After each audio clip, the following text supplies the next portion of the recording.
आज एक small finance bank ही है हमारे साथ, कैपिटल स्मॉल फाइनेंस बैंक, आज इस बड़ी मूव पर बात करने के लिए और उनके ओवरऑल बिजनेस आउटलुक पर भी बात करने के लिए। एक बार क्विक चेक आपको इस कंपनी के बारे में देते थे। 1999 में शुरू हुई थी और देश के पहले small finance bank capital SFB की बैंक का एक्सपोजर मेजरली कुछ पर्टिकुलर स्टेट्स में है, जिनमें पंजाब, हरियाणा, दिल्ली, राजस्थान, हिमाचल, नॉर्दर्न बेल्ट आती है, जम्मू कश्मीर, चंडीगढ़ है। और इनके पोर्टफोलियो में एग्रीकल्चर लोन, क्रेडिट, किसान credit card loan, MSME, trading loan, ये तमाम सारे प्रोडक्ट्स शामिल हैं।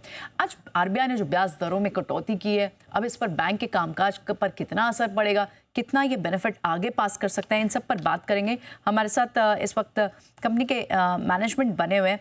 हमारे साथ है Sarvjit Singh Samra, MD and CEO हैं कैपिटल स्मॉल फाइनेंस बैंक के।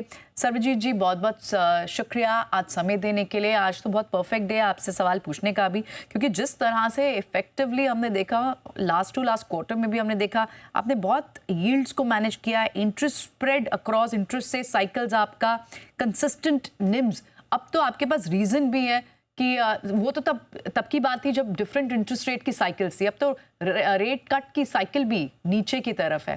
तो क्या पहला सवाल जो हर व्यूअर समझना चाहेगा इस वक्त, आप भी क्या किसी तरह का रेट कट का फायदा अपने कंज्यूमर्स को पास करेंगे? बहुत बहुत धन्यवाद प्रियंका जी, नमस्कार। डेफिनेटली जो रेट कट्स होते हैं ये फर्दर पास ऑन करने के लिए ही होते हैं। तो similarly we will also be passing on the benefit to our customers. और बहुत ही वेलकमिंग स्टेप है, बिकॉज फेब्रुअरी से पहले हम लोगों ने देखा था कि 5 साल तक लगातार जहाँ तो अपवर्ड इंटरेस्ट रिजीम रहा है हमारे देश में और जहाँ फिर स्टेबल रहा।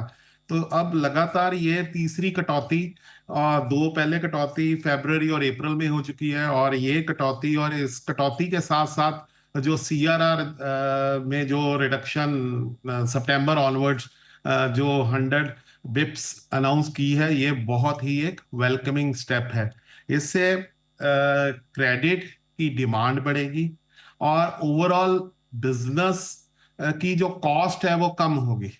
बिकॉज अब जो हर तरह का बिजनेस है, जो एक देश की इकोनॉमी में जो बहुत बड़ा योगदान पाता है, उनको जब पैसे कम रेट पे मिलेंगे तो वो नेचुरल है कि बिजनेस की मल्टी डायमेंशनल ग्रोथ में ये योगदान पाए। ऑलराइट, वैसे भी सरबजीत जी, बिल्कुल ये तो बहुत वेलकमिंग मूव थी। हमने एक और ट्रेंड देखा है, आपकी क्रेडिट कॉस्ट तो वैसे भी 10 बेसिस पॉइंट दूसरे बैंक से कम ही थी, बट आपका जो कंबाइंड एसएमए है वो थोड़ा सा ज़्यादा दिखाई दे रहा है। और थर्ड क्वार्टर में तो आपके बहुत अच्छे नंबर्स हैं, लेकिन इस बार थोड़े स्लाइट राइज रहे हैं। आपके जीएनपीए को देखें, आपके 2.85 हो गए थे 2.67 से। तो थर्ड क्वार्टर तो बहुत सीजनली वीकेंड होता है, उस वजह से वहाँ एक अच्छी ग्रोथ थी, और फिर सिक्वेंचुअली फोर्थ क्वार्टर में वो ट्रेंड दिखा नहीं। एक बार आप इससे हमें समझाएंगे प्लीज?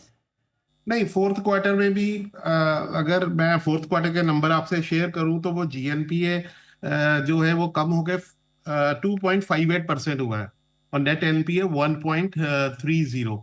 और एक मैं इसके ऊपर और एक टिप्पणी करना चाहता हूं कि ये जो नंबर्स हैं ये एक्चुअल एज पर रिकवरी नंबर्स हैं। मैं आपके माध्यम से ये शेयर करना चाहता हूं कि हम लोगों ने कभी भी क्लींजिंग ऑफ बैलेंस शीट नहीं की।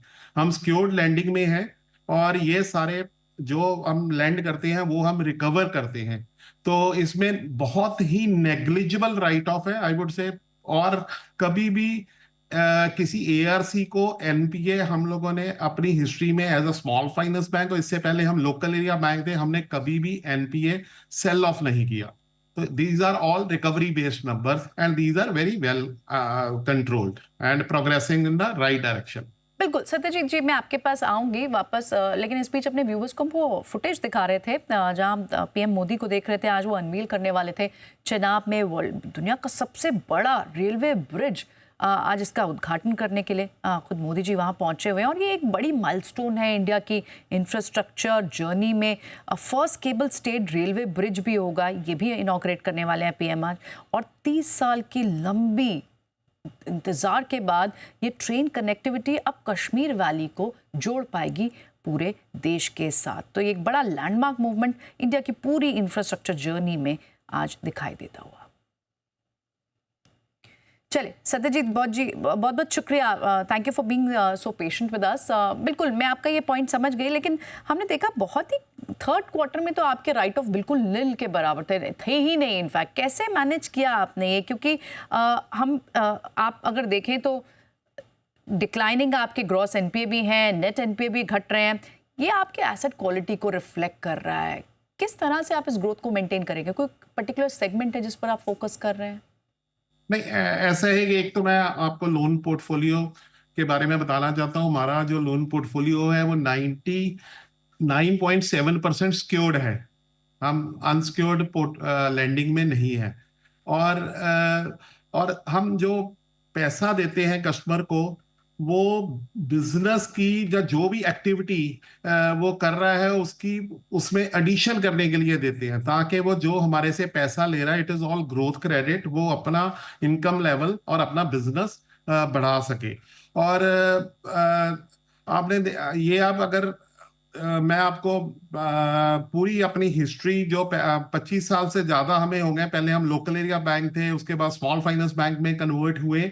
तो जैसे मैंने पहले भी बताया कि ये जो भी जो ग्रॉस एनपीए ये 31 मार्च का जो है 2.58 है, ये ऑल रिकवरी बेस्ड है।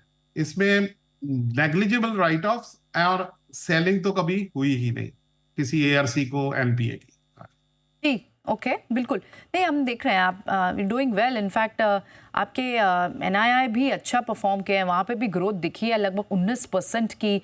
तो ये कौन से सेगमेंट्स हैं जिनसे बड़ी ग्रोथ आ रही है? आपने कहा सिक्योर्ड लोन बुक में, we agree, we get that point, but अगर आप हमें थोड़ा और कैटेगराइज बता पाएं कि कौन से बड़े सेगमेंट्स हैं जहाँ से आपकी ग्रोथ आ रही है और आगे के लिए आउटलुक क्या रहेगा? देखिए, जो लास्ट ईयर की मैक्सिमम ग्रोथ आई है वो एक तो मॉर्गेज बुक से आई है, और एमएसएमई और ट्रेडिंग में भी इंक्रीज हुई है।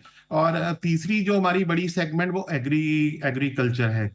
तो हमारा जो कस्टमर सेगमेंट है, जो फोकस है, वो मिडिल इनकम ग्रुप है, चाहे वो एग्रीकल्चरिस्ट हो, चाहे हम वो एमएसएमई हो। जो हमारा कस्टमर सेगमेंट है वो एक मिडिल इनकम ग्रुप को हम कैटर करते हैं, और हमारा यही एंडेवर रहता है कि हम उस कस्टमर के मेन और प्राइमरी बैंकर बन सके, ताकि उसकी जितनी भी फाइनेंशियल नीड्स है, बैंकिंग नीड्स है, वो सारी उन जरूरतों को हम पूरा कर सकें और उसकी ग्रोथ में हम योगदान बने। लेकिन हम ये भी समझना चाहेंगे कि आप आने वाले समय में किस तरह की डाइवर्सिफिकेशन अपने ब्रांच बेस पे करना चाहेंगे? आपका बहुत ज़्यादा एक्सपोजर नॉर्दर्न बेल्ट पे है, पंजाब, हरियाणा, चंडीगढ़ साइड पर, जम्मू कश्मीर।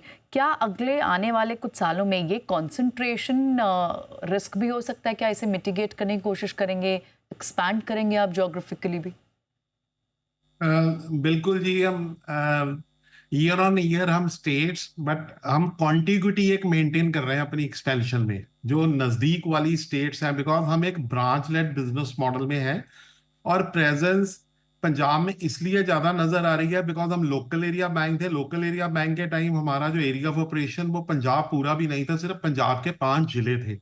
और अब पंजाब के 5 जिलों से अब हम 5 स्टेट्स में एक्सपेंशन कर चुके हैं, और इस करंट फाइनेंशियल ईयर में एक और बड़ी स्टेट उत्तर प्रदेश, वो हम अपने एरिया ऑफ ऑपरेशन में शामिल करेंगे, और एक्सपेंशन यूपी में भी बाकी स्टेट्स के साथ साथ यूपी में भी शुरू करेंगे। इस तरीके से कॉन्टिग्यूटी मेंटेन करते हुए हम आगे पूरे भारत की तरफ बढ़ेंगे।